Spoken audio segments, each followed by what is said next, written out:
Hello, everyone. A very, very warm welcome to all of you guys on this amazing episode with Akshay at Founder Thesis. I'm Somdutta Singh, founder and CEO of Assiduus Global Inc. We are a next gen e commerce accelerator helping brands sell globally.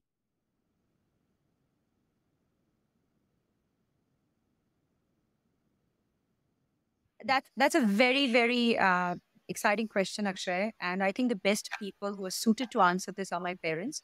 But in their absence today, I will take the moral responsibility to share. What I vaguely remember in the first few years of my life is that I used to get very excited when I would see children 1.5 years who would start walking. And the thing that always, made me want to push myself is that I was wheelchair bound till about 3.5. And the reason being because I was born with a cerebrospinal tumor. Imagine both parents are doctors, and the irony of life that their first child being delivered to them, the doctor tells my mom that, you know what, she has a cerebrospinal tumor that is in such a pivotal place that if we operate, the chances of her losing her motor functions is inevitable. And I tell my mom this: you took a risk with me the moment I was born. Therefore, I've always had this tenacity to take risks all my life. And that's what entrepreneurship is. But uh, the first few years were interesting because, my dad used How to run did a lot. you Yeah. learn to walk then? Did you get the So surgery or? yes, yes, multiple surgeries. I have a silicone rod in my back, about 7 surgeries in and out of hospital for the first 12 years of my life. There are a few organs that I don't have, but they're all manageable. Yes. Wow. Hey, that's super amazing, right? Means you wouldn't remember my story if I had an ordinary life. The reason Yeah. they say extraordinary experiences make extraordinary people. That's what my dad always told me because he gave me perspectives of life very differently. When somebody would say disabled, you guys should consider having another child. My dad said, yeah, of course, she is disabled because she hears the word able in it. It's perspective. So he always taught me to see and hear things differently. And that's why the outlook towards my life, what I see in my life is very positive, right? Means I don't crib about the small things. I don't feel bad about the small instances. I think, okay, they're an opportunity. So yeah, that's what the first few years were. I started walking in about 4 years, 4 years and a few months, and I had excellent, support from some of the best doctors, some of the best physiotherapists, and as my first part of the school was not like a regular going, child at school. I didn't have my kindergarten and all. I directly went to BSS when I was in my second standard, and guess what? Even though and homeschooling was not a big thing that time, you were not homeschooling was not something that was a very prominent concept in Kolkata, at least where I was born. But I wrote the exams, the entrance exam for the second standard, and I was second in the class. Interesting times. That's what I say, right? So being able to walk the first time when everybody else was running, to homeschool the first few years, to getting into a phenomenal school which changed my life, and yeah, I'm happy to share more. Um, y- you have a little bit of a streak of a performer, just in the way you articulate, the way you express Yeah, yourself. yeah. Where did that come from? It's very much like like a showman in the sense, like a Oh, larger than life approach of of talking, course. articulating. Where did You that know, come from? my dad. You hear this often that a father is a girl's role model. But if you really meet my dad, Akshay, you will understand why he's an exceptional human being. My dad is a student of Ramakrishna Mission, and while he became a very successful doctor in his later years, he was a brilliant musician, phenomenal theater artist. My dad would do monologue in Academy of Fine Arts, and he wrote poetry. So I grew up around a man who believed that your right brain is the most important aspect because the left only knows how to execute. Unless you are very creative, you can't create a place for yourself. And only creative people create legacy. So I'm trained in Hindustani classical. I play the sitar, I play the harmonium. So these are things that I grew up in as a student because I was not very active in sports in my, younger years. I had to make it up somewhere, right? So I was brilliant in elocution. I would do theater. I would do things that had a lot of attribute of showmanship, right? Over time, you know, I could even run and, take on other sports, but I never could swim and do other things which children my age could. So this was where I made up, for it. And over time, I figured that my ability to interact with people is a blessing from Goddess Saraswati. Not everybody has it. Your oration, your ability to basically engage with people. Unless you have that aura, it doesn't happen. But it comes from my dad, completely from my dad. Amazing. How did you land up in the US for higher education? It was always on my vision board. So my dad always told me that manifestation is insanely powerful. And let me give you a little bit of background about where this comes from, right? So because I was the first former years of my life were not like a regular child doing the things they would do. My dad used to put me in a library where he said, consume as much knowledge as you can, because one day that will be your differentiator, right? So there's this beautiful saying in Sanskrit in Rig Veda, Shanashaha kanashas chaiva vidyam artham cha sadhaye.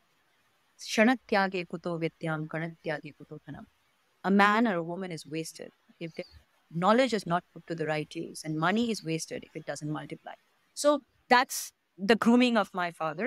And what happened was, because I used to consume so much, my interest in economics came in. And even though there was nobody in my family, who came from that background, but that was what grew my interest, because I figured that that was the fundamentals of everything in an economy, in a country, in overlay, right? Businesses were built on that. It's a theory of science and art. And that's where, where I'm like, where would I go for further studies? And I wouldn't say that, like any other child, I had Ivy Leagues on my mind. I wanted to go to the best of schools, also because I felt the need for validation.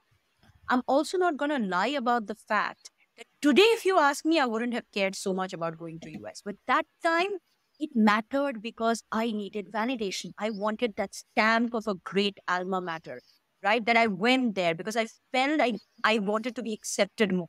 So that's where the education wanting to go to US came from. And also, in Bengal, education was very segmented. You could do an MBBS or law, a chartered accountancy, and engineering. But if you wanted to do something a little more on the other side, which is economics, arts, political science, and all, you did have some of the best universities. So I came to Bangalore, and that's where I did my undergrad.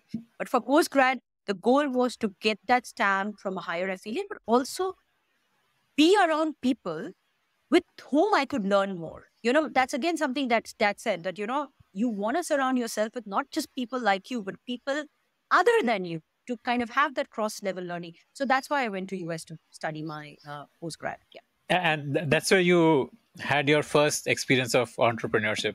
Tell me about Oh, that. yes. Oh, that's phenomenal. There's one thing that US does is it pushes you to think differently, of course, we are a young country, very young in terms of our independence or thought process. We still have a little bit of the managerial mindset or the colonial handling. But US has had many years of experiences in building entrepreneurs, right? Means that's how the country has flourished, because it's a country of immigrants, but they've flourished because of the ideology of entrepreneurship. So when I was in school, and it was one of the, topmost schools, one of the top two schools, and of course, globally, as well as based out of Boston. And then I was surrounded by people who were constantly innovating, right? They are constantly thinking of new ways to make money.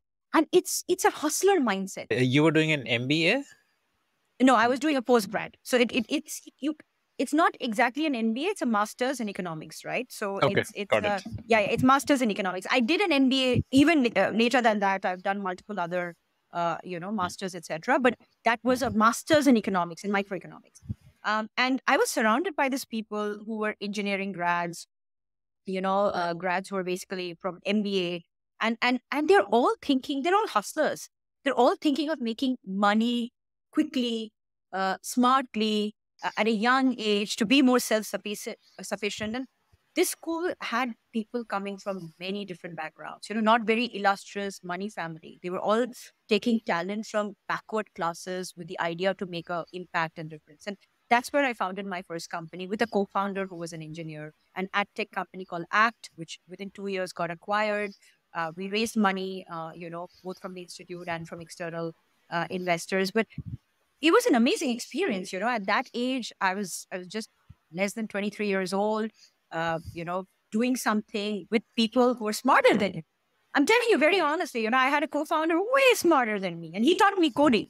So these experiences is something that I think India still, now it's reached a stage where it's learning, but that time it wasn't pretty much there. The late 2000s is not there. Yeah. What was the product? The ad tech product? So how we are were you making money?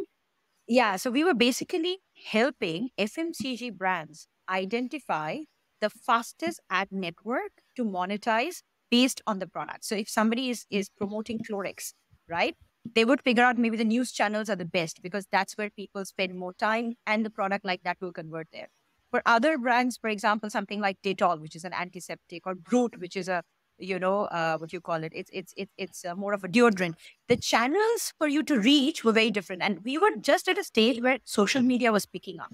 It was just booming. So it was super interesting, but people were experimenting with social media. Plus, aggregator networks, partner networks, affiliate marketing, which is picking up. So we were helping identify, they would intelligently place the ads online using our network. And for every ad placement, we would get a certain percentage. How did you get the intelligence of which ad will work where? So we were basically using crawlers, crawling across 250 live data sources, and then using machine learning to do predictive analytics on top. That's how the ad monitoring and ad placement. So, for example, if you saw that a lot of shoes are being advertised on Instagram, then your algorithm would recommend that if you want to advertise shoes, then go to Instagram. Absolutely. Not just that, the conversion. So if you see that advertisement was not the only metric, if somebody clicked, went to the website and stayed on that for conversion, and we had given those parameters, right? 30 seconds, 1 minute, 1.5 minutes. Based on that, we would do ranking. And that ranking would be determining where you should do the ad placement. So the goal is that smarter conversions. There's proprietary data. How did you get access to this data? Like who clicked and how many seconds they stayed on the website? Oh, no, it's not. So if you see, most of these platforms give you open APIs. Even Facebook does or Twitter does, right? How do you think some of these SaaS products or analytics products that give you intelligence on social media are built?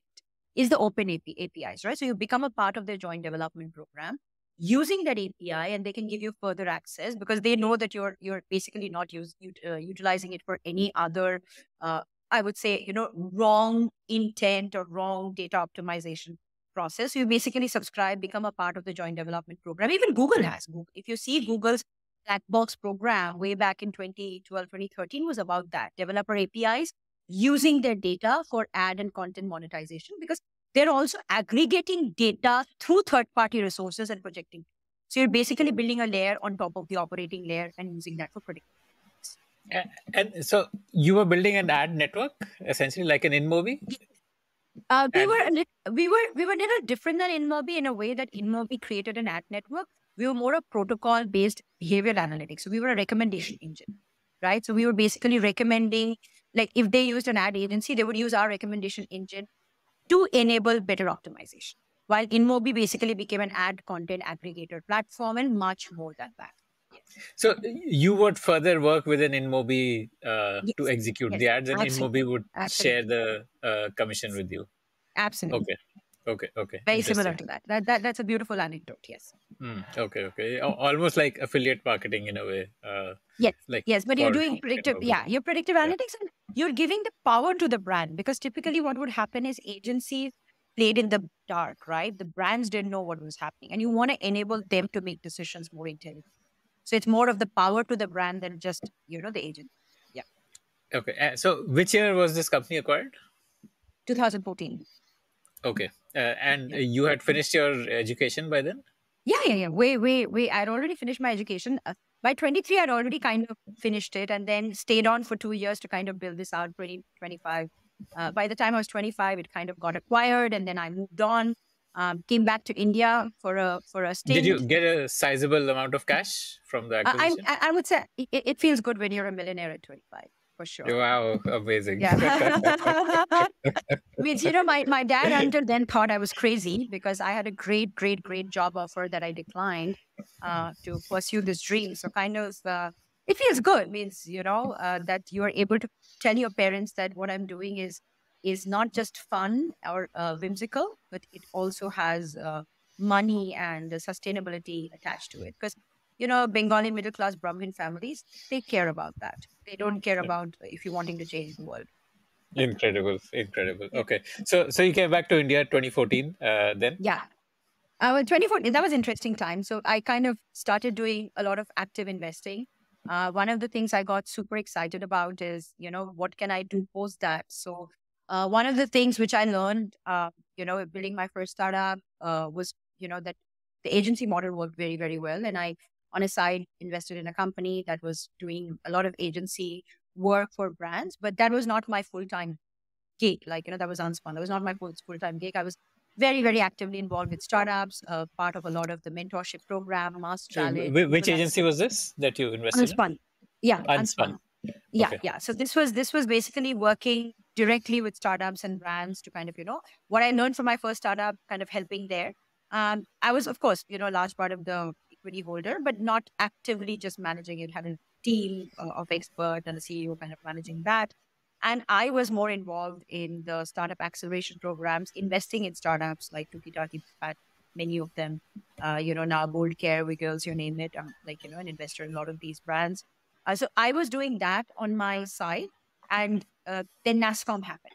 So I became, I started basically getting involved in the NASCOM's accelerator program. And that's where the passion came from, because there were hardly any women involved. And then the agency was invited to be a part of NASCOM, and that gave, because they wanted me to actually stand for election. That was only possible if my company was a member. So that was just pretty much why we took the company to be a part of NASCOM, and became the first and the youngest ever woman to chair NASCOM's product council, right? So I was the vice chair of the NASCOM's product council. The council had all the big daddies, right? From the Microsoft to the Accentures of the world who were a part of it. And here you are, a startup founder, an ex-startup exit, a startup founder, a new age investor. I was just like, not even like 30 years old, kind of, taking that mantle. It felt good. 2 years was super exciting because, we worked on the Israel-India Innovation Corridor, took a lot of startups to Israel to explore collaboration opportunities, worked on the, basically in India, software patents were not stand-alone, patentable. You needed a hardware play. So we advocated against it, and now it's software standalone is patentable, right? So all of these things were super exciting, but if you ask me, I was getting bored, right? This was great, but it didn't give me the thrill of actively doing something. And what were the first few things that I learned when I built my first startup? The first thing was that FMCGs are the kings. They know their consumer. Nobody knows consumer better than them. And they build products that can make millions even when you're sleeping. Akshay, think about it. You can sleep. The products will make millions. And it becomes a way of life. Like, no matter where you go in Dubai, you'll see this water bottle, right? So this becomes a way of life. It's water. It's just packaged water. But Anain is a way of life. So that is something that I wanted to do. And I wanted to disrupt the e-commerce space because that is what I understood the best. And I said, okay, let's see what's happening on Amazon and Walmart. And in 2015, already I was kind of, looking into it, had already started a side hustle to build products. So I went back to US in 2018 and, 2017. And then the whole idea was that on the side, I was already going back and forth and building these brands. And this is what if you ask me, the second venture of mine, which is not only was fully funded by me, and forget about $1 million, I had a 30 million kind of an exit, was a bunch of D2C brands built from scratch using a third-party R&D and a private label manufacturing way back before India's D2C revolution. I had brands like Amplicell, Biotevia, Erotica, Smart Vitamins, and which were like the best sellers, right? What did I disrupt? I disrupted the high demand categories, but low penetration. People were searching for testosterone boosters, female Viagra on Amazon.com, and there were hardly any players that time. So I did private label manufacturing, labeling at a very minimal cost, launched these products at a 37, 38% profitability after everything else. So using reverse engineering, using the open APIs of Amazon and Walmart and eBay, imagine what you can do, right? And that's the beauty of platform. They don't publicize this open APIs, but you go online and Google right now, Akshay, you'll see all the open APIs available, right? And it's a playground for you. You can build, but don't just build technology. Use the technology to build something on top of it, which is consumer products. So I'll take a pause here and see if you have any questions. So, tell me the first product you launched and the journey of that. The first product that was launched was AmpliCell, right? One of the things I was super passionate about always is that there are these unique categories where no big brand has ever taken a big risk, especially sexual wellness, because it's a very controversial category. You have to understand that you will never see, way back then, I'm talking about it's almost 10 years back, when you are going to a CVS or a Walgreens store, you're not going to see the top shelves having sexual wellness products because it was still a taboo, right? Women wouldn't talk about them needing Viagra for their sexual needs, right? It was a very man thing. Now, how do you disrupt something like that? Where do they feel the safest? Online, because you can't see me. You don't know who I am. I feel more comfortable to make a purchase because I have anonymity. You cannot figure out where I am, who I am. I can create any account, and as long as I have a valid credit card, I make a transaction, right? So the first product was AmpliCell, which still, if you go online on Amazon.com, is still one of the top sellers, and launched this, brand with testosterone boosters, female Viagra, and a plethora of other sub products over time. But those were the two top sellers, and then keto supplements. So testosterone booster alone, just the testosterone booster, nothing fancy. AmpliCell testosterone booster was selling $500,000 a month by the first year.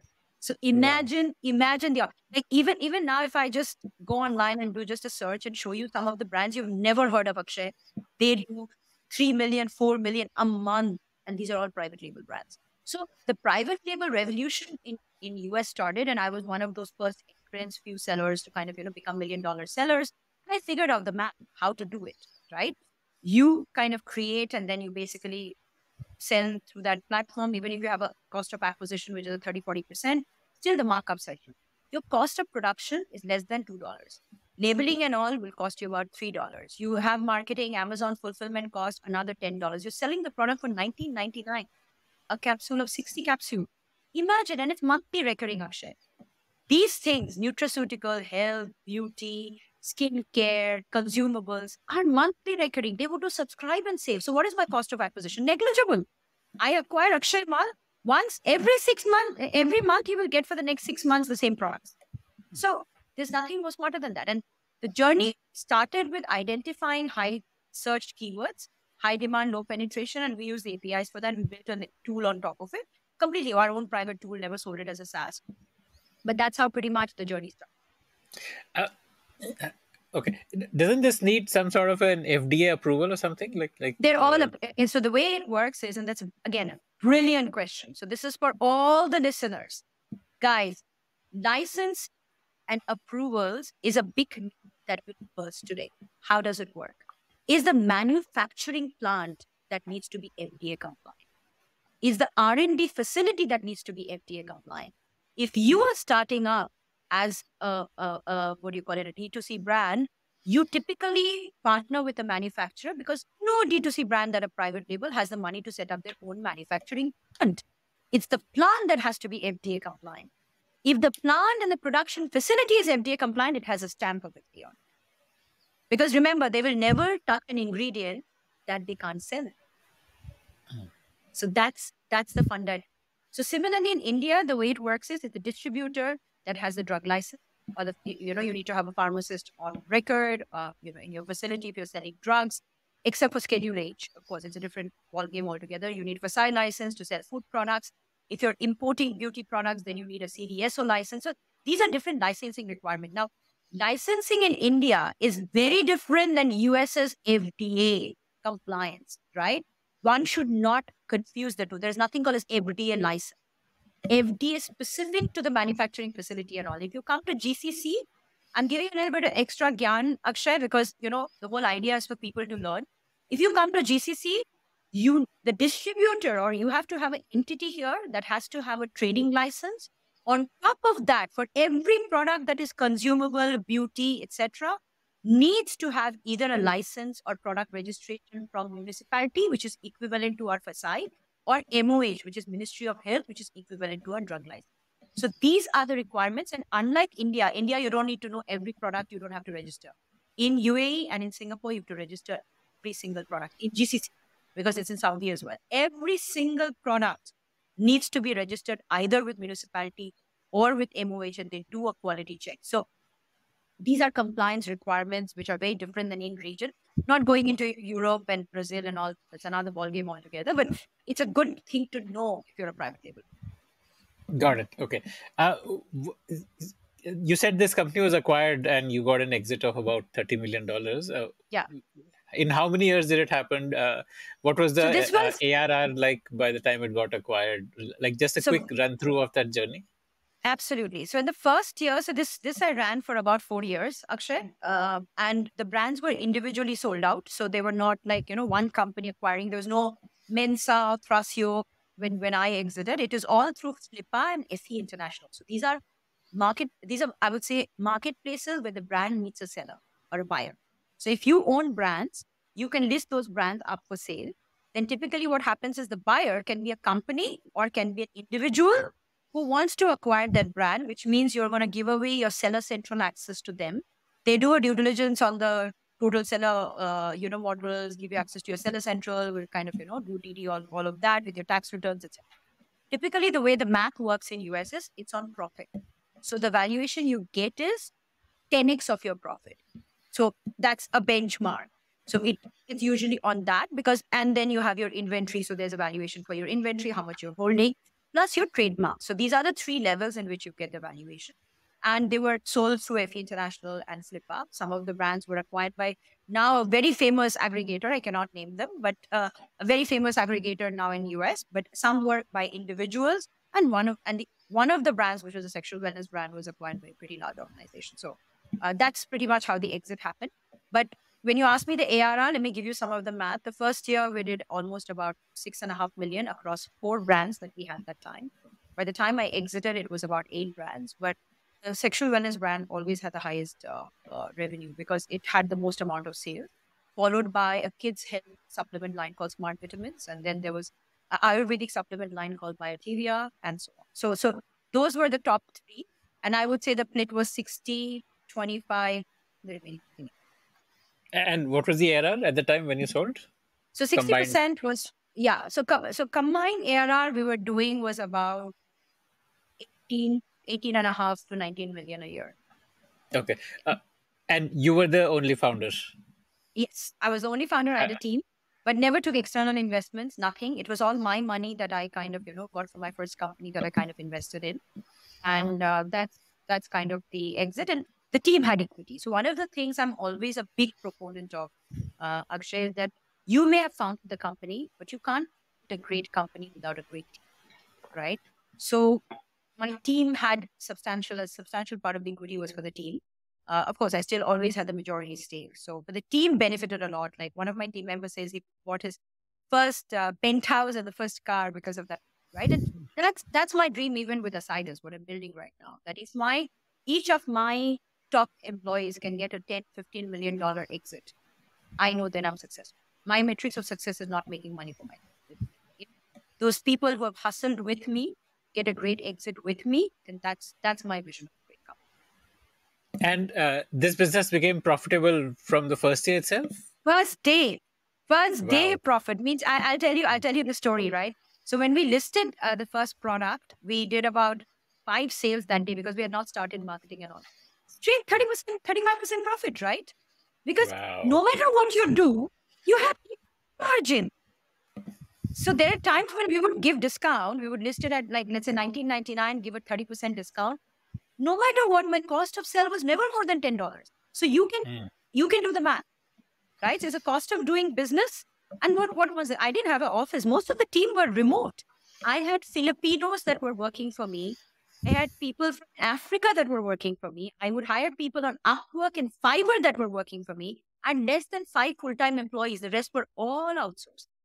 Because what else is there? You don't need anything else, right? Warehousing, it's Amazon fulfilled. You're just shipping the products. Who's making the products? The manufacturer. You're shipping. They're just doing enabling everything. You give the MOQ. They ship it to Amazon. Then you're managing the listing, optimization, ads, selling. Simple. And you're getting the money in your bank every 15 to 30 days, depending on your volume. Amazing. Why did you sell? I mean, you could have taken that to maybe 100 million ARR in a couple of more years. Exactly what I thought. One of the things which is super important to understand for all entrepreneurs, especially the listeners, right? A smart entrepreneur knows when to exit. Detachment is what makes you a solid entrepreneur. So, the dhanda, the old school way, if you see the Tatas, the Birlas, or the biggest enterprise, they've either always worked with, through mergers and acquisitions, or have sold a part of their business when it was required, right? That's how the Vanguards and the BlackRocks of the world has become what they have. So there are two ways people exit. You go public or you sell private. Now, I did think that I could make that company, Procter & Gamble and Johnson & Johnson. But you're young, right? When you're young, you think you know it all. And then you graduate. I say the graduation of an entrepreneur or an individual is from the know-it-all to let me get people who actually help me accelerate and figure out the know-it, not knowing it all. So long story short, I thought I'll become the next Procter & Gamble. That's the vision I started with. And I figured out the reason they are big as they are is because of cross-border distribution and supply chain. They don't do everything. They have the middleman. Now, the middleman in retail is what makes a brand sustainable, scalable, long-term, memorable, right? I mean, that's the storyline. Simple. I create, somebody else accelerate.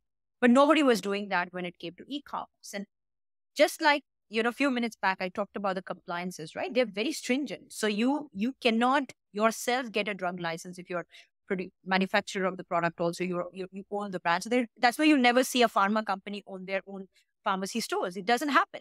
So there's a lot of these compliance checks that are there. And I figured that then this whole moat that I had created will not stay. And beyond this, scaling it to the next level would be, I would say, like, then you have to take a lot of money, then it's no longer your company. And I'm like, what is the smartest thing to exit now when the market is on? You see today, all the stories, and I'm not going to name it, you and I have seen unicorns create and fail. And I just recently spoke at an event where I said, I don't believe in the term unicorn. They don't really exist, right? They're fantasy. They don't exist. You've never seen a horse with a horn and wings, man. That doesn't work. That's why they don't stay for long. Even the ones that have gone IPO have all gone bust. So, and I love Rakesh Jhunjhunwala because he was one man who knew this fantasy will one day come to an end. So I sold when the market was super duper hot. I wouldn't have got the same money. Right? Amazing. So I'm like, it's very smart to know when to exit. And see, also, Akshay, I come from a middle class background. When I see money, I take it. Simple, right? Because I told you what my dad told me, right? The Sanskrit joke. If you don't know when to multiply your money, you're an idiot.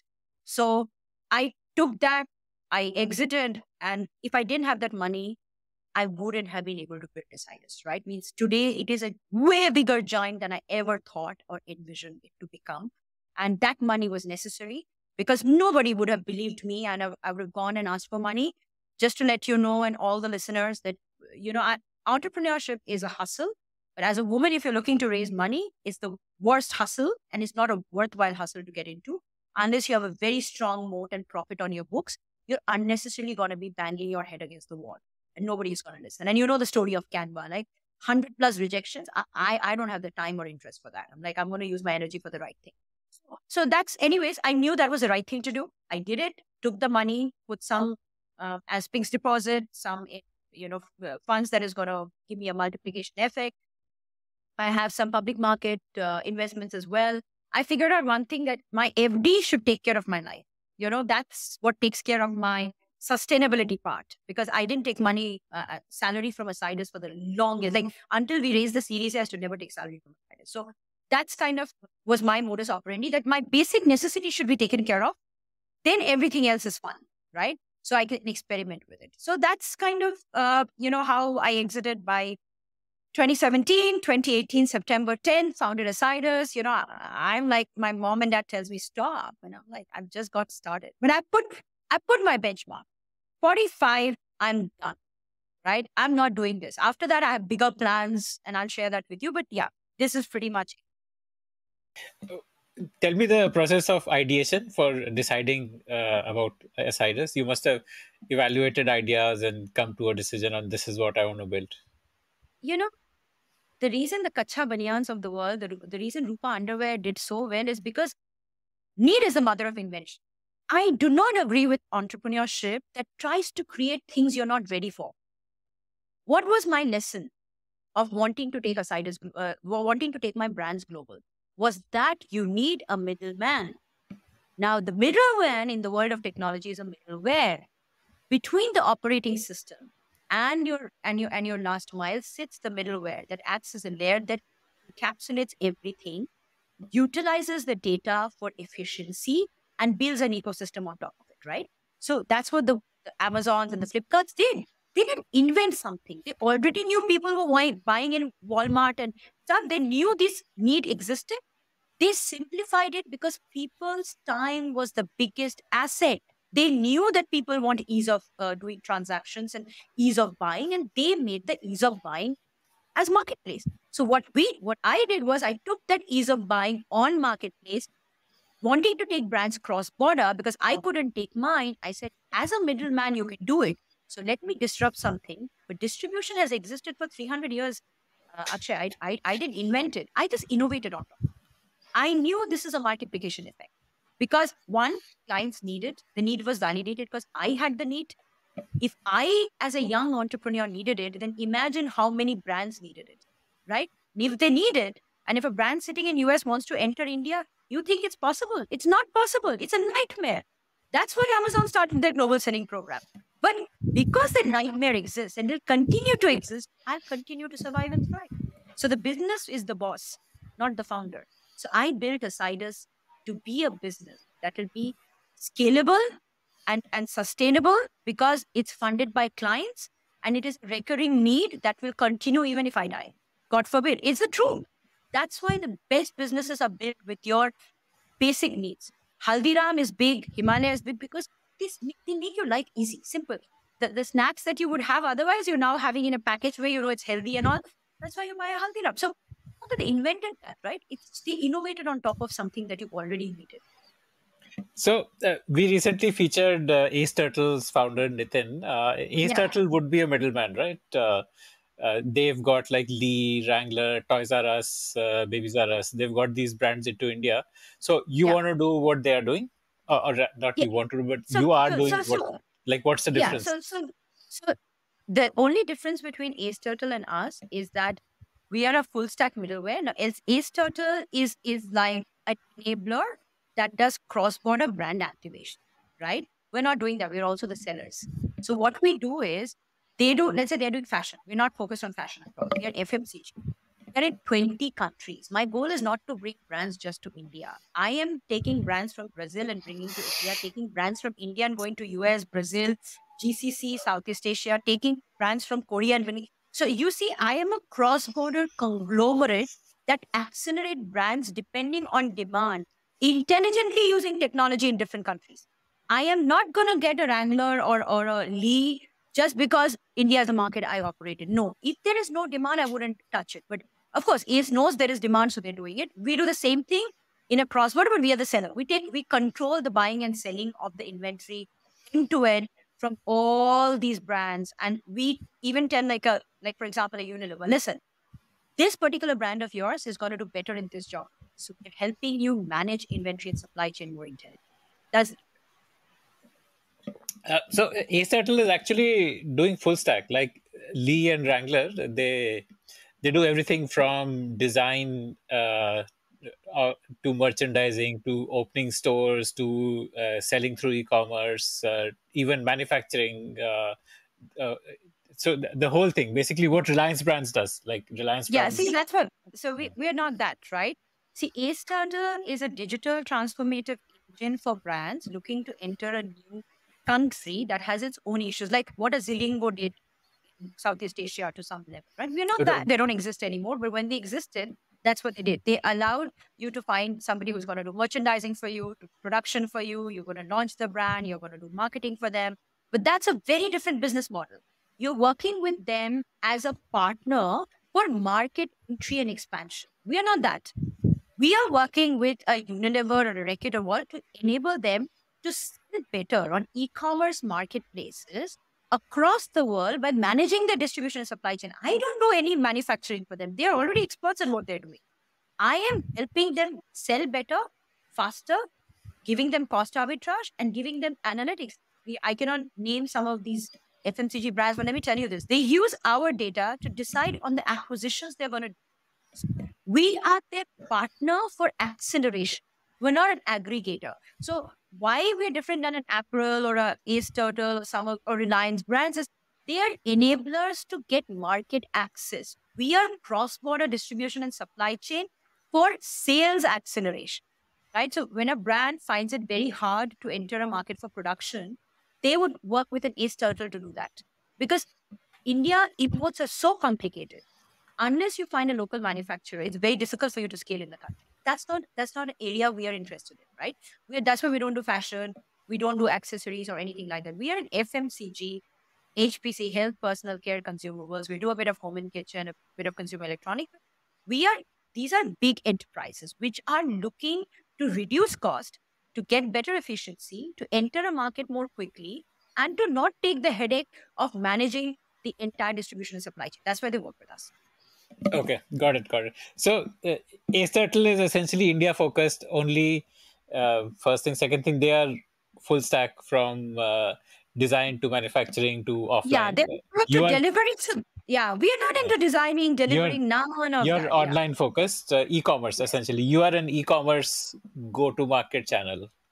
That's right. So typically what happens with companies like Ace Turtle and all is that the brand gets into a partnership, they'll have a certain budget, and after that it is their headache. No, here it's a partnership.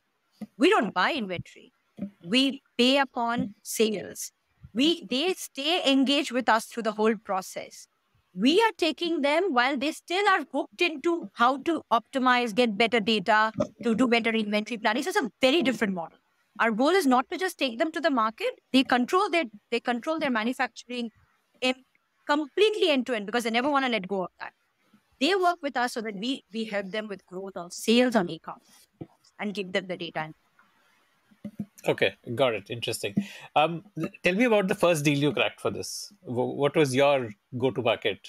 Your 0 to 1 for Assiduus. I think, see, there are some brands, of course, we have an NDA, so I cannot name, but this is a huge pharma company and they don't mind being named. And I checked with them, in India, it was Cipla. In US, there were multiple other brands that we work with. But in India, the first one was Cipla because, we're doing this podcast in India. I want to definitely share this. Cipla had less than 1 lakh of rupees of sales when we launched them in 2018. Which country? In India, we started with India. Now we're taking them global, right? So Cipla Pharma, right? So Cipla Health and Cipla. So Cipla as a brand. This is medicines or OTC products? All OTC, right? Everything that you can sell online is OTC. Now OTC is factored into two categories: something that requires drug license, something that doesn't require, which is food. So we are selling their drinks called Prolite also. We are selling Nicotex also. Nicotex requires a drug license. Prolite does. So there are these categories, right? So when we got them, we were the first to launch them on the marketplaces. They're still one of our oldest brands. And it's a 0 to 100 crore story. So that's how big the brand is right now. And then they've acquired multiple other brands. They keep bringing into the portfolio. We have become a partner. So Cipla, the way brands look at us, instead of them having their own e-commerce division, which will take care of growth and sustainability, scalability, etc., they now have a partner like Assiduus. And now they want to enter 5 other countries. They don't have to look for 5 other partners. There's one Assiduus. So that's why the name goes, right? We say perpetual growth by being next to you, Assiduus next to you. So while we are next to you, we deliver perpetual. So, and what is the model here? It's a commission on sales, or how do you earn? Yes, we have multiple models. We basically have a revenue share model. It's a win-win, right? Unless I deliver for you, I don't get a penny. So it's definitely but I control the sales, right? I'm selling the product. So I control the entire inventory, the entire supply chain. The second is, of course, we have an analytics platform. We have a B2B shipping platform. So there are multiple revenue channels for us, but the biggest is the percentage of the total GMV is how we make our money. So, in a typical distributor model, the company will sell its inventory upfront and maybe give you like a 90-day period Same to thing. pay for it. So it's the same thing. So they will It's the sell same you. thing. And they will take the return. So even in a retail model, if the products do not get sold in 180 days, the brands are mandated to take the return because it's also a policy of protection, etc., that is already there for the distributors that exist in retail. It's the same model. See, CloudTel existed in India for a long, long time, doing $1.3 billion of business. And today, the ex-chairman of CloudTel sits on our board, right? So the model is very simple. Why did Amazon enter into a joint venture with Narayan Murthy to start CloudTel? Because distribution is an insanely money-making business, and it's a constant business. It's always going to stay. But when you don't comply with the laws of the land or the compliances of the land, then you get kicked out. That's what happens. We're super compliant. Our focus is stay true, stay committed, and stay transparent, right? Whatever it is, that is something. That's why we give access to all the data, the live data to the brands. We have two patents filed with USPTO for the technology we've built. We're filing a third one. Nobody has what we have built in the past. It's so integrated, so cross-border, so multi-channel. Almost 12 marketplaces, multiple D2C stores. So it's a big ecosystem now that we have built. But in terms of the optimization and etc., like you said, so brands are already used to the credit period. Brands are already used to SOR as a model.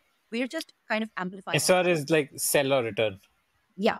In FMCG, it's less than 0.1% because customers cannot return. It's a non-returnable category. Unless they say that the product is damaged where you cancel the order and it's the marketplace that bears the cost of it, but otherwise it's a non-returnable category, right? So that's the advantage of being in this category. And that's why we don't do fashion, because it's insane return. It is not a long-term solution. And also, Akshay, tell me one category that is inflation and recession. Only FM. Whatever happened, आप दाल नहीं खाना कब करोगे? You not stop having your dal, your roti, your chawal, applying your skincare, buying your makeup, taking your nutraceuticals, buying your sugar pills. All of that will not stop. Dunia bhar mein jaye, let the world go to hell, it'll continue. So that's why, and also they make the most money. You've seen the pandemic, right? Means that's where the money is. So yeah. Your journey from India to 18 countries, was it part of the plan on day zero, or did it happen by virtue of customers asking that, okay, why don't you I always guys? say then the day zero is always experiment, right? Means it started with US, by the way. The first few Oh, it brands started that with we you. worked. Okay. Yes. So we are And a this was US what, agnostic. taking Indian brands to US or US brands in No. US?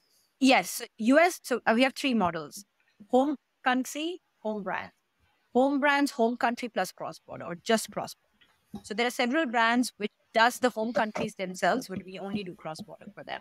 And there are several brands who want us to manage everything, which means home country and cross border, right? Or just home country. So the initial year, the first year started with home country. The second year was home country plus cross border. So that's how the multiplication effect happened, because they want you to build trust, and trust is where their base is, right? So that's how it started. So we are a US parent company, and then we have subsidiary in UK, India, Southeast Asia, which is Singapore. We have Denmark, we have UAE, and that's kind of the whole structure of how we operate, and of course India. So, but we started with that. But the 0 to 1 journey was starting with these home geographies, and then kind of showing the value that we can bring profitability and growth. But the way the company has evolved is by listening to clients. It's like when we grow up, right? Your parents, we always told, listen to your parents, because experience is invaluable. Clients know what they want. They know their problems. And if you focus on solving that for them, they'll believe you in. Because they don't want you to experiment with their business. They want you to add value to their business. Nobody wants to take a risk on an existing ecosystem. They want to take a risk of adding value. They're happy to kind of, take a risk and experiment. So yes, it never started to kind of go to the point of what you asked me. We thought we'll do US and India. The first 2 years was actually that. It's And both GCC models, started. like Yeah, yeah. home Yeah, country yeah, yeah. and Both the cross model. border. Yeah. And Okay. cross border. And then GCC started. Because again, clients started telling us, let's go there, let's go there, let's go there. We figured out nobody else was doing. In GCC right now, What Assiduus does as a cross-border, nobody else is there. We are the biggest players, right? So then came Europe and UK. So first came UK, then came Europe, because UK was just taking off. And we also followed, I always give credit where it's due. We followed Amazon's footsteps. They're the best market validators. They're entering a market. Trust me, they've done the due diligence. They're not experimenters at all. They acquired, Souk, and then that became Amazon and GCC, because, none of these international companies can enter these restricted regions without an acquisition. Then, of course, the local marketplaces like Noon, they're doing phenomenally well. So we're like, okay, GCC is the place to be. High income, great penetration, great return on investment. Scaling is the next level of scale. Then came, of course, UK and Europe, and then Southeast Asia. So each one actually started with the client saying, let's go there, right? And we were just, okay, let's go there. Now we're doing Brazil, we're starting South Africa. So these are all over time. We've added things over time. Europe just started, last year. Now we're accelerating it. We're planning to go live in Brazil next year. So these are all things we've listened and learned. What's the process of opening a country, like say Brazil? Oh, it's a long process. It's a long process. So you, first of all, have to understand the compliance of the region, right? That's the biggest challenge. When you're there, the kind of operation support you need, the local government, the volatility of the market. Like, for example, Egypt, right? The currency is very volatile, extremely volatile. So we do a different model. We have a partnership model there. So it's like you determine on the currency, on the growth, on the internet penetration, on the e-commerce penetrations. All of these plays a vital role in the political ecosystem as well, right? Because you don't want policies to change just like that and you get it. So several of those things are important. It takes about good 8 to 12 months of research and due diligence to enter a new market. But it starts with company registration, compliances, setting up a partnership with 3PL. So it's a long process. So that's why it's not like a overnight whim of going and entering a market. South Africa has been almost now 18 months that we've been doing due diligence on the market, and now we're planning to enter it. Brazil has been more than 2 years. You handle last mile delivery for all your brands, or is it Amazon fulfillment? No, it's the marketplace. So there are two models, Akshay. So the marketplace takes care of the marketplace fulfillment. So if it's Amazon, Walmart, eBay, they pick it up from our warehouse and then we kind of ship it. And in most of the places we are seller flex. Seller flex means that our warehouses are kind of compliant with the standard of operations that these marketplaces require, and we kind of fulfill that. When we do D2C fulfillment, which is also a pretty large chunk of our business, that is the local fulfillment partner. It can be Aramex in GCC, FedEx and UPS in US. We work with a Ship Rocket in India, delivery, depending on the geographies, shipper in SIA. So depending on the geographies and the type of channel where we are fulfilling from, it's either Amazon or the marketplace fulfillment, or it's the local partner that we already have an affiliation partnership with. So this local partner would be an e-commerce sales agency. No, the local partner is a logistics partner, like an Aramex, a FedEx. Okay. Yeah. Okay, No, we don't work with any agents. Got it. Okay. Got it. Okay. There are only two left. Either the marketplace, as Assiduus sits between, and the third part is a logistics partner. That can be Amazon or that can be Aramex. Okay. You said you have a B2B logistics arm. What is that? Yes, we do. So we basically have Ship with Assiduus, where we already have existing partnership with all of the big logistics partner that we talked about. So a lot of times when you are doing an export or an import, the paperwork is a nightmare, whether you're doing from India or US, either way, right? In or out. So for brands, it becomes a big challenge to do it themselves. So we've built over time. It's taken almost 3 years for us to build this product and a platform where they can use our platform to choose a shipping partner depending on the region where the shipper has the highest penetration, and all the paperwork is automated. They just have to print the shipping label, put it on their box and ship it. So which means if a brand has to ship their products from India to GCC, they go on to Ship with Assiduus, finish all it, and it's less than 10 minutes. They can finish, just print the label and done. And we have something very unique, which a lot of people, we give you data on an ongoing basis for you to understand, which maybe you need to optimize your shipping. Maybe sea is better than, air, because you're doing the volume and where your cost efficiencies lie. So we give that level of intelligence so that they can work on their efficiency better. Okay. And this again came from customers asking you for it? Absolutely. I'm telling you, we are a customer-led, customer-funded, and a customer, I would say our innovation partners are our customers, right? Mm. Complete end-to-end.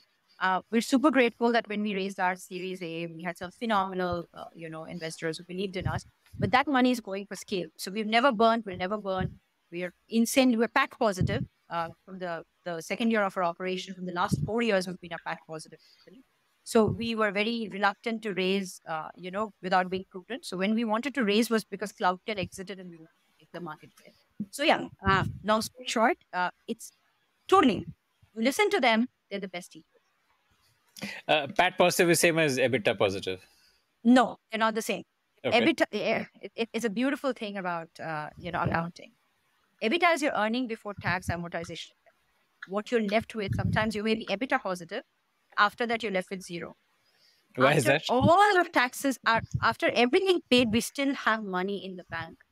Okay. That is profit. Okay. So taxes could be the difference between profit and no profit, Of basically. course, Okay. 100%. And amortization. So a lot of times people are amortizing a lot of things, right? That's your, that's why earnings before taxes mean you have $1 million. Okay. After everything, you're left with minus, $20,000. Then you're not a tax positive, right? Got it. It's Okay. basically after all tax. Okay. So EBITDA is more of a vanity number. Yeah. Okay. As I say, there are two worlds that exist in the world of entrepreneurship. Dhanda world, the old school world, which is the Tatas and the Birlas of the world, which is I follow. Bank mein paisa kitna hai versus the world, which is about valuation, which I do not follow because it means nothing. It's only, like you said, a beautiful metric to get more money. And that's not what I'm looking for. Okay. So, when you started the health supplement Yeah. the business, you used Amazon's open APIs to tell you Yeah. what to build and sell. Did that come useful here also? Like, did you go out 100%. to a Cipla because you knew that what Cipla is offering will sell, that there is a demand for it? 100%. 100%. I always say this, right? Uh, like I told you, right? Amazon, eBay, Walmart, Flipkart, they're your best teachers because they are the closest to your customers, right? They know what the customer is looking for and the data is available. If you are smart enough, you know how to utilize the data for efficiency and scale. We of course knew. We given that I sold health supplements myself, I knew Supply Health will do very, very well. And the good thing was it is a brand, has a recall. So you always want to go after not reinventing the wheel, after optimizing and monetizing on existing brand recall. And that's what we work, right? People were looking for those keywords. Cipla had those products and they had the brand value. So it was a Did you make any bad calls where you took? Because see, the thing is, while absolutely 100%. I did made a lot of bad calls. And that's what I said, it's I told you, right? It's from the know it all to wanting to fix it all kind of a attitude. 100%. Yeah. When you are doing well, and we started with enterprises, we thought we'll do a great job with D2C, right? Because I came from the D2C background. But I forgot Indian D2C are all about the money that they raise. Most of them have no value. They lack quality. They lack long-term value. They lack the ability to go global. They cannot compete with the brands that already exist. Of course, India was a late bloomer in the D2C revolution. There are some phenomenal brands because I've invested in them. I know that they're phenomenal. But still, if you see for them to grow cross-border, it's not going to work, right? So like I'm a big fan of it because what Boat did was they knew the value and they monetized on the value and they understood that India is a price sensitive market and they went after that. But there are certain brands I'm just not a fan of, and I know they're good. So the lesson that I learned was that just because I'm doing well in one segment doesn't mean I'm doing well in the other. We wasted a lot of our time and energy trying to scale this brand. We didn't have it. So those were the bad calls. And then we quickly learned from that and we said, no, we're going to stay true to what we understand, which is enterprises and SME. Also, be a part of the larger vision. Let them acquire the D2C brands, etc., but not try to scale these D2C brands, especially from India. There's some phenomenal D2C brands we work from Israel and US and all that. The mindset is very different, actually. The other thing is I thought that because we did very well in US, we could do it. The mindset is very. So learning, those were bad calls, right? And then I realized that, you know what, I'm not gonna, I'm gonna, what do you call it, delegate those decisions to experts that we hired in the team who debate, deliberate, discuss, and then decide. So we have this formula. We say the 4D. All crosses, and then we decide. So Interesting. So what you're saying is you went after these D2C brands like say Mama Earth and similar brands for cross-border. Like Mama Earth is already doing D2C in India, which means they don't need you for e-commerce, right? I mean, D2C is essentially e-commerce. Um, yeah. so you were offering them a cross-border, which did not work out for Indian brands going cross-border. Yeah, so I wouldn't pick Mama Earth as an example, but there are other brands. Like, for example, there are many brands which are phenomenal in India because also the compliances are simpler in India. When you want to take them outside, it requires a lot of investment, it requires a lot of capital exposure, which they can't take. Also, remember, so let me segregate that every brand is D2C. Every brand that sells direct to consumer is D2C. What we mean by in the D2C parlance of India is the young brands trying to disrupt the consumer market, right? So they can be single brand, single SKU, single domain. Some is doing sexual wellness, some is doing pet care, some is doing children food. It is very complicated. Unless you have a diverse portfolio, you cannot monetize. So they need money constantly to support them to grow. So they're great for India, but you can't take them cross because it requires a different tenacity and a different, I would say also the money backing, right? Means you work with a big giant, they will be happy to get the market share by burning for the next 2 years. It's not going to happen for brand. I mean, in Indian D2C, right? Young brand. So Uh, that's the challenge. why does a D2C brand need money constantly? And you're saying that Yes. because they don't have enough SKUs. What is the connection here It's not just between? one, just not, that's not one. So first thing is, remember, when you are, let me put it this way, right? Now, think about like a condom brand like Man, right? How many years have Mankind been in operation? 20, 30? I Decades. don't know. Yeah, Yeah, yeah, yeah, decades, a couple of yeah, decades, right? yeah, yeah. What do they have? They have market share. Now you're a young condom company. Who are you head on competing with? Somebody who owns the market share. He's going to eat you up. So what do you need? You need money for marketing. You need money for production optimization. None of these D2C brands own their own factories except for one or two. And where Right. have they got the factory from? By taking money from investors. So what you're doing is see the landscape. You're competing with the giants. To compete with the giants, you need that kind of influx of capital. The reason Boat did so well is because the ones that they were competing with were all external companies. So there was a story and an ethos, and that's what I love about it. He knew what he was doing and what he was capturing and where the gap was. When you're competing with existing giants like a Mankind or a Glenmark or a HUL, they will eat you up. Why would they give away their market share? So what do you need? The deep pockets. It's a game of marketing. You need money to manage marketing. Where are you going to get it from? Investors. So you are going after the same capital, and there are 20 companies, same product. Where is innovation? The other thing is innovation. These giants have a R&D facility sitting and innovating and filing patents. What are you competing with? Innovation. So you don't have money for marketing. You don't have money for innovation. What are you going to do? The problem. Got it. Got it. You yourself were a D2C founder in the US where you built up profitably brands which had, I think what you said is that there was a need for it, but not enough catalog for it, right? That customers were searching for it, but the catalog on e-commerce was not there. So I'm sure there Yeah. would be such brands in India also. I would say this, right? Your life is your best teacher. Where did I start my companies? All in US, not in India. What is the difference, Akshay, between US and India? The One is a pricing. mass market. One is a quantity and a price sensitive market. The other is a quality sensitive market. The double standard is in the ecosystem, not me as a founder. I'm smart enough to know and what works. I'm not going to waste my time. That's why I said I work with D2C brands in US because they have the vision, the money, the scale, the growth. The other thing, I don't take others' money to burn. I put my own money to build that company. So nobody can question me what I did with it. But when you're taking money from others, accountability comes in. Action becomes more, what you call it, your focus towards action becomes more thought through, right? Now, question is the last part. The innovation. What did I go after? And you answered it. I went after a segment that had high demand and low penetration. Do you think there are brands in India that are doing it? And even if they do, what are they competing with? Pricing. To make the product, if I sold Amplicin in India, I would have been a failure from day one. Who would have paid $19.99 for a bottle of 60? It'll be $400. So I chose a market where I could make money. You know, the theory when you say why are Indians so successful outside is because they know your value and worth. Simple. Let's understand something. There's something called as nation building and being nationalistic, and there is something called as being prudent and pragmatic. I choose the latter.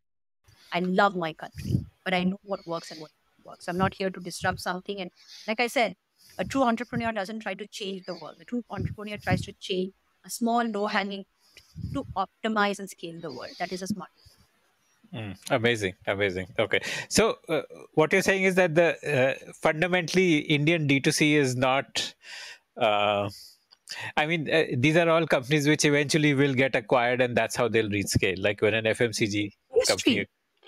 Either you are a boat, which to me is the best D2C brand that India ever produced. Smart, pragmatic, went after a low-hanging. Consumer electronics is a monthly recurring, like I would say monthly is a recurring need because you're okay to give away a headphone and buy it again. They went after what need is. They went after what I did in US, right? Then there are brands that wanted to be a part of what you call it, say, Behti Ganga. Let's all wash our hands. It doesn't work. You can get Ganga if once can kind of, flood you away also.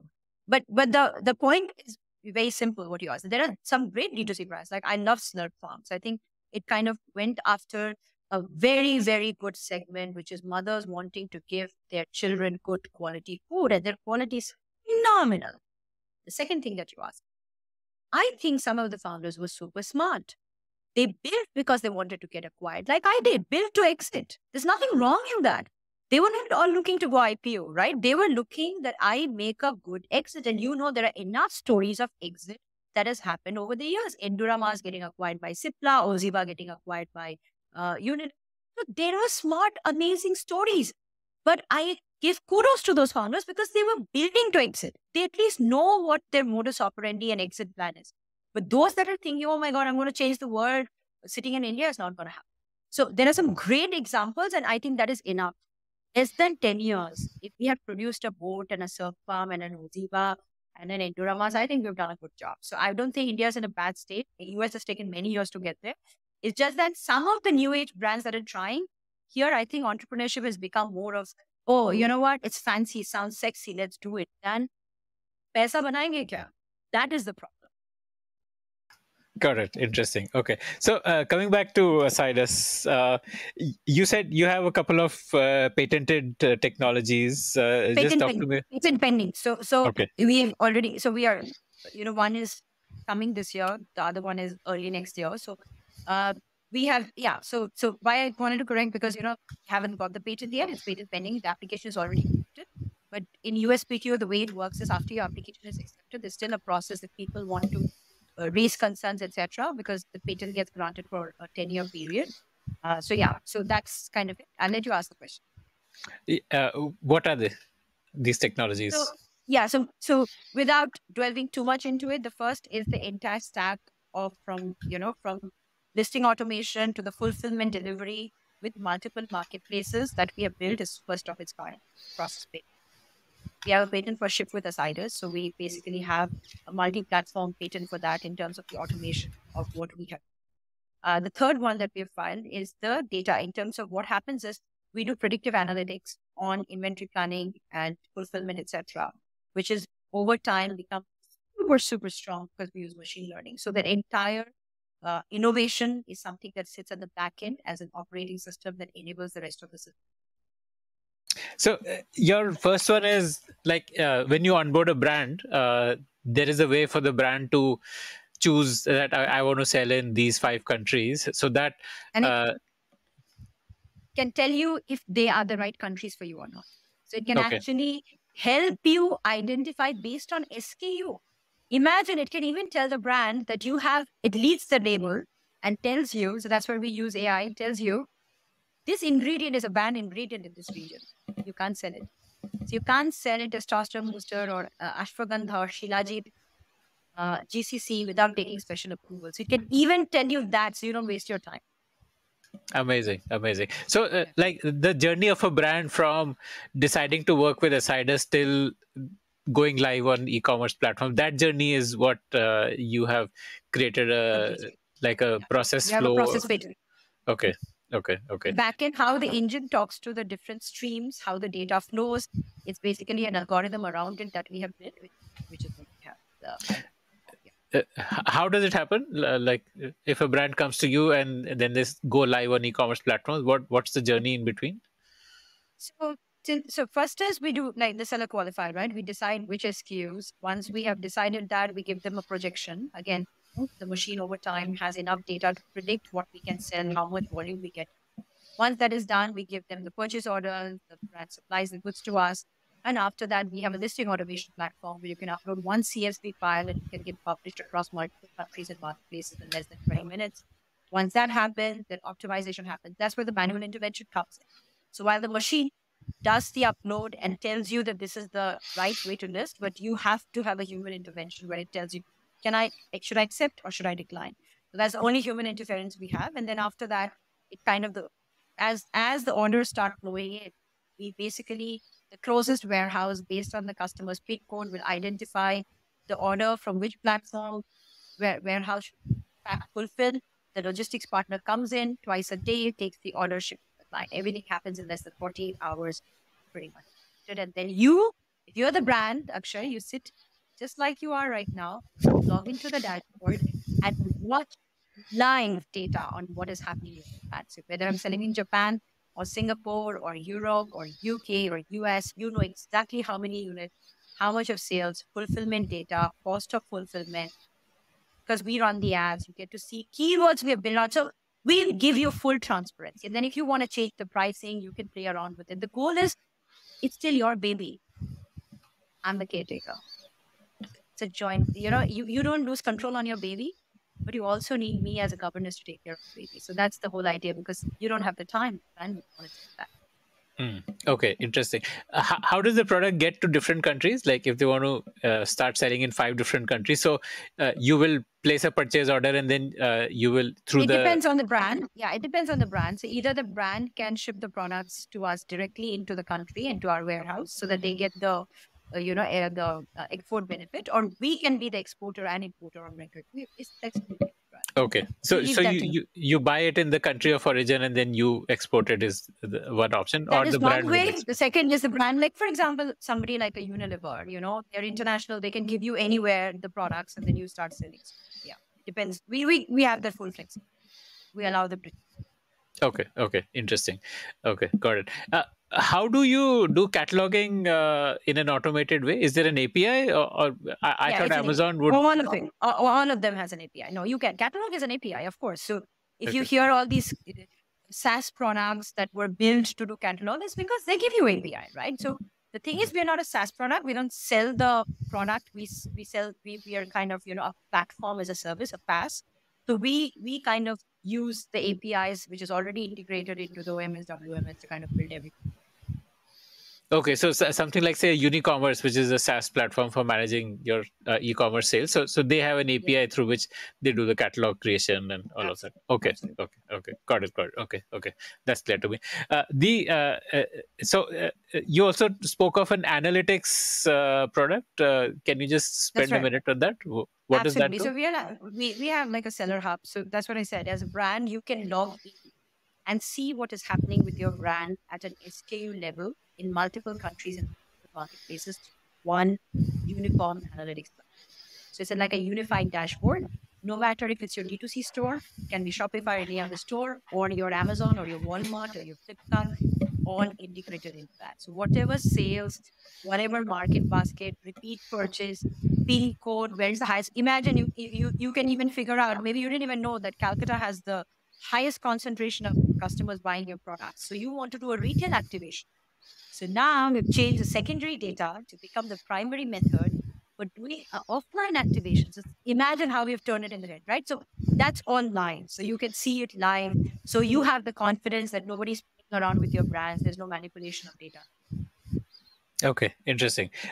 You also like you spoke of some companies using this data for deciding on acquisition targets. So you sell this data access as a service, like Yes. So we don't just sell it for acquisition, but it's our own like platform as a service, right? So they when they're signing on to our platform, they already subscribe to it, and it is only for our clients. We don't sell it outside, so it's for a client. Only when you're a client of Assiduus do you have access to it. Also, that way we're protecting you from any kind of data leakage, etc. So we are Yep. giving the client or the brand the access to this on a subscription level. It can be a monthly or a yearly subscription, and because they see the market basket and their repeat purchase, and there's a lot of other data on the sale, on the entire basket of sale, they get to see repeat purchase and they know the market basket and they know brands to go after. Because if somebody's buying Oreo with your milk regularly, then maybe this is a great acquisition. So okay. So the e-commerce companies share the entire cart with you when somebody is checking out. oh yeah, absolutely. You have to know we are the fulfillment arm, right?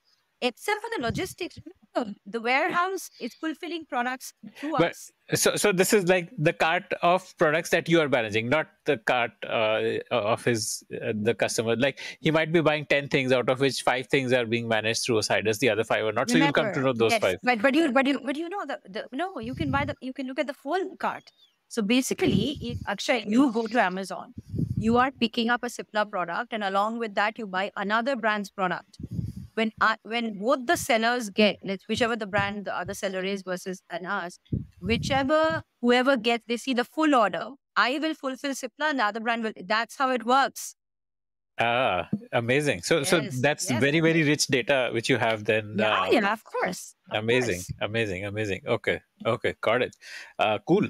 So you know, why would a Unilever not want to do this in house? Because eventually, I'm sure Unilever will realize that this would become sizable. Maybe 1/3 of the sales would happen through e-commerce one day. Today, it might be say single-digit percentage, but the Yeah. trend is definitely there that one day 1/3 of the sales will be through e-commerce. Why would they not do this in house when everything else they're doing in house? Like all the other channels they do in house, why would they not do this channel in house? So there are three parts to this question. The first part, why does Unilever not become a Walmart? Have you ever wondered why does Unilever products sell on Walmart and why did Unilever decide to not become a Walmart? The first thing is compliance and regulation. It's a competition law, right? The second thing is, why would they get a Microsoft license, like thousands of employees globally or a SAP or anything like that? The second answer is it's called focus on your core and optimize everything else with the experts, right?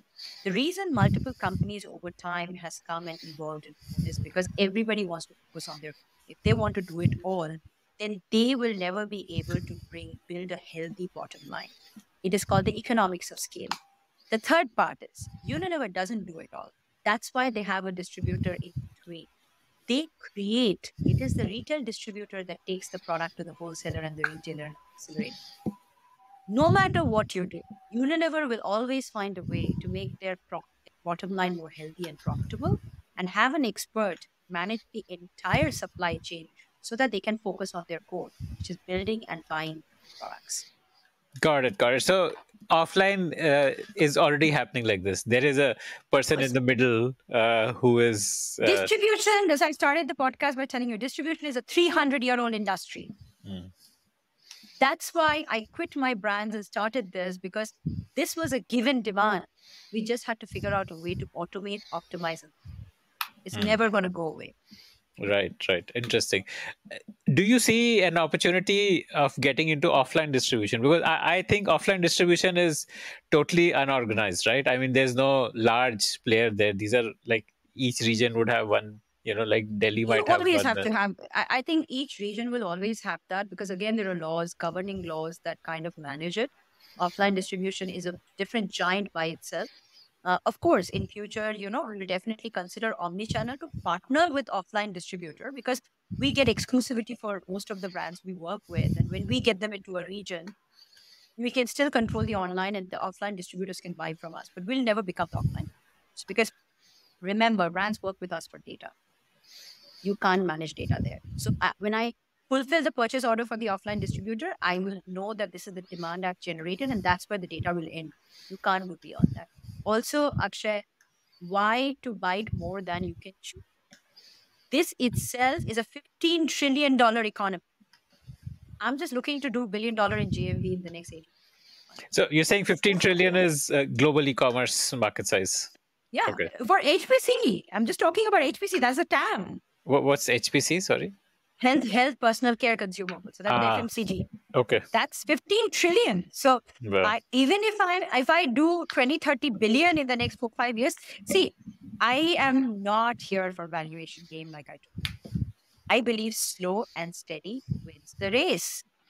P&G is a 183-year-old company. It's slow and steady. I'm not trying to change a model and trying to build it in 10. It's not going to happen. I want to learn, adapt, and learn, adapt, and grow. So it's a step-by-step process. Just don't want to grow. It's not going to happen.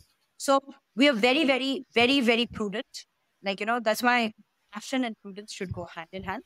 I'm passionate about what I'm building, but the business is the boss. That's why I'm very prudent of where we want to go.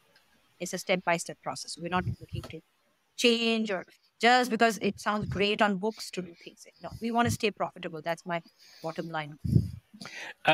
Would you want to do private labels? I mean, because you've built the pipe. Never. See, that it'll one thing again. Improve your margin profile. No, the thing is, you never should violate the very ethos on which you build the company. The reason I exited my private label is because you can't compete with your clients. I'm not looking to become an Amazon and exploit the data of my clients and use that to build my own private label, which is against competition law. Why would any brand trust me? Right? I will never do that. See, for me, business is about ethics. It's about trust. I'm not going to go against that to make short-term gains. I'm not going to lose the long-term trust of my brands. And here you can, it takes a lot of time to build credibility. It loses a date, get out of it. So I don't want to do anything for short-term gains. Got it. Okay. Tell me about your funding round. How much did you raise? Why did you decide to raise when you were PAT positive? We decided to raise only because of CloudTail's exit, because they left a big market share. And I thought that that's going to be everybody believed that that's going to be the big thing for us, because we are CloudTail into multiple other countries, so we could kind of monetize and optimize it even further. So that's why we raised the capital. CloudTail is doing exclusive. Was doing exclusive distributor deals. CloudTail would be but CloudTail is only doing Amazon, right? So it would be different. That's what I said. So that's why I said it's CloudTail plus into 10x, right? Because I was doing CloudTail. I'm a CloudTail plus multiple marketplaces for multiple geographies. Because the brands had exclusivity with CloudTail, even for Amazon, which is the biggest, right? You couldn't take them away. So it was 1.3 billion of business they were doing. And, about 200 plus million was just coming from HPC. So if you had to go after these brands, you needed deeper pockets than just the profit that you had in the bank. So we raised the money for scale. So that's the first part of your answer. Did that thesis prove true? 100%. 100%. We have quadrupled our revenue. Quadrupled. Absolutely. See, I told you, Akshay, we do not do anything without vetting it 100 times if this is a correct way. So we did it. And that's why today the ex-chairman of CloudTail sits on my advisory board. So we have had Carlos Cashman, who invented the concept of Thrasio is the first parent of aggregation. He's an investor and sits on my board, right? So we have got people who believed in it and then done it and were the founding fathers, and they said, what you're doing is amazing. We want to support you in this journey. So yeah, we vetted it, we validated it, and then we went ahead. The round was a 15 million, went up to 17, and we were oversubscribed. And it's been a phenomenal journey so far, and we're super excited for the next few years ahead of us. And yeah, like I said, slow and steady. How much did you dilute for this 17 million? For any Series A founder, I own way more than anybody can imagine. So I still control forget about majority, way more than majority of the companies. So yeah, that's how I'm going to keep it. So it would be like a single digit percentage, maybe high single digit. Yeah, yeah, yeah. Amazing, amazing, phenomenal. Okay. Uh, though you could have put in your own money because I you did. had that I already 30 did put in million. my. Uh, I already put in my own money. Otherwise, Assiduus wouldn't have been able to survive for 5 years. We just turned 5 in September, to 10th. And like I said, I have always believed if you can't put your skin in the game, don't expect to take anything from anyone. It just doesn't work. Like no, so, I mean, I already put it right up this front. is the first time you're raising external capital. Uh, Yeah, yeah. you could have continued to fund it through your own kitty, or was your No, kitty like yeah. So I had a substantial amount of my kitty that I had already kind of, like I told you, right, invested? to manage life. I had a lot of other investments. Right, right. Also being also that me and my dad run a charitable foundation together, which works with Ramakrishna Mission, various other institutions to support education for underprivileged women. And I've always been a philanthropist, like very young age, also because I believe that without giving back, you never get back anything. So a pretty large sum was put there because we don't raise external money in the foundation. We put in whatever from the family we can to support because that's what I believe in. That's the right way to give back. And I'm an LP in a lot of funds. I've invested in a lot of startups. So there was one part of the capital that was kept for that. And later was, of course, for my own investments, etc. So I'd already invested a substantial amount of my own money into the company where I felt that this was enough, right? Also, we had a lot of investor interest. We wanted to kind of get the right strategic investor and build a good sounding partnership. Just you will not get good people to come in if they don't have a little bit of skin in it, right? So we got the good people because they're all experts in the industry that they're coming. So that's something which was essential for us to go to the next level, right? We need the good people to guide us to the next level. So yeah. Right, amazing. Are you still an active investor? Can listeners of the show send you their Oh, pitches? 100%, What 100%. I'm very much an active investor. What's your People, thesis? What kind of businesses do you invest in? I What are typically your invest in, filters? one, D2C brands, new age, segments that have not been explored before. And the good thing is when we invest, we also kind of, try to help the brand accelerate, get the right accesses, etc. I invest a lot in fintech, a big area that I'm super, super bullish about because that's a no-brainer again, long What term, what within all fintech, like lending or cross-border, wealth? cross-border, Okay. cross-border lending. Great, great, great. Cross-border payments is a huge, huge, huge area. Lending is a huge area. So I'm super, super bullish about that. My one core thesis is that I do not touch a company that at least doesn't have one woman co-founder. If you do not have the extra X chromosome, which women have, we have two X's. I don't think a lot of the failures are actually just men-led company, with all due respect. So have a woman to Except for balance you Zilingo. out. Yeah, well, that's again, you never know, right? I'll tell you something, Akshay. It's more than what meets the eye. So, and I cannot, of course, disclose about those things on the channel. I have myself seen um, ugly side to this industry when I was raising my capital. There's no smoke without fire. Let's just put it this way: that there was one Zilingo, but there are 100 others. You see the Baijus of the world, and then why do we only glorify that one woman that we don't know what actually went on, right? I mean, sometimes it's the reality of life. Let's just take it that way. So what I would say is that that's one of the theses that I have. The other is media tech. I think that's a huge opportunity. Content is the king. You're doing anything disrupting AI, generative AI. I'm super duper passionate. No bullshit. No, not on paper that, oh, I'm going to do blah, blah, blah. AI, just if I say the word AI, remember, I know the difference between AI and machine learning. So you can't sell me shit. It doesn't work. But yeah, you have a solid company solving a real hardcore problem using generative AI that has a use case, more than happy to support, because I also try to do something, Akshay. When I invest, I try to find right partners to help them get the money they need to accelerate the business when it comes to clients, right? So I like to help that way. So those are my thesis. I also invest in um, funds, so funds which are new age. If you're a new money manager, new age fund, again, doing something. I'm big, big, big on supply chain and distribution. If you're disrupting something around that, happy to, because focus funds have done well That's what if you see, the history says. So don't try to do it all. Rather focus on a domain and then keep that focus. I'll be more than happy to evaluate that. And what kind of check size do you write for startups? Anywhere between 150 to I've even done $1 million. Yeah, Okay, got it. Amazing. it's the Cool. highest. Yeah, Not more than okay. that. Okay. All right. Amazing. Do you want to share your mail ID for people who want to send you a deck, or they can just go to a website and? Yes, I have, Shom.